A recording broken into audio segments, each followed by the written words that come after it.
Got a bit of a problem here with this LED tube fitting.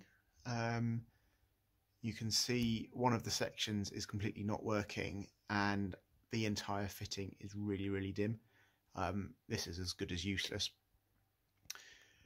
I've tested the output voltage of the driver up there. It's a constant current driver. It's outputting about 50 something volts.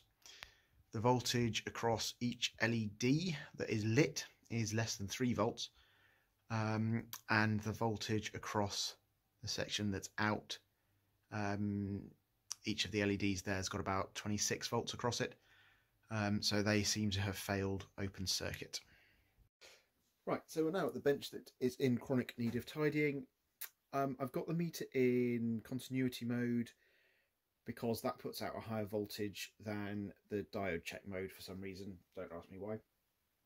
I can go along and check each section. So this is one section, you can see lights up, but the last diode here has failed. This section here, all of the LEDs, doesn't actually matter which one I probe onto, they don't work.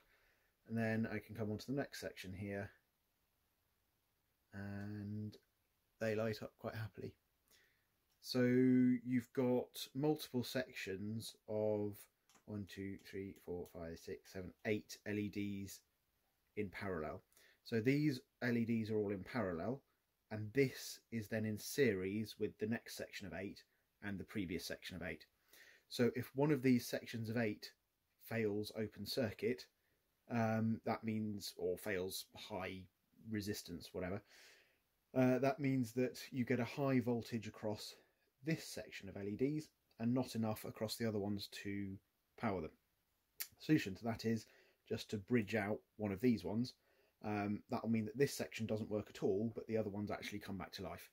So all I'm doing is verifying that the other ones work. I've gone along all of them, and there's a few failed here and there, but basically they're all okay.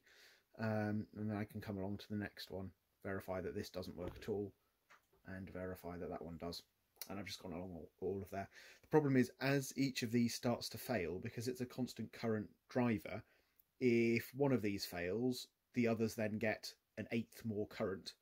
And then if 2 of them fail, then you've got the current of 8 going through 6. And so the current going through each of the ones that are left goes up and up and up. And that brings their life down. And that's what happens.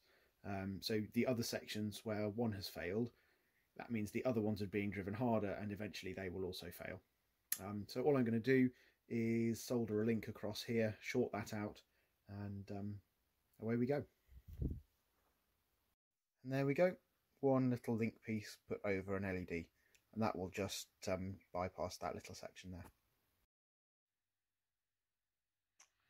I think this section at the end is about to die as well.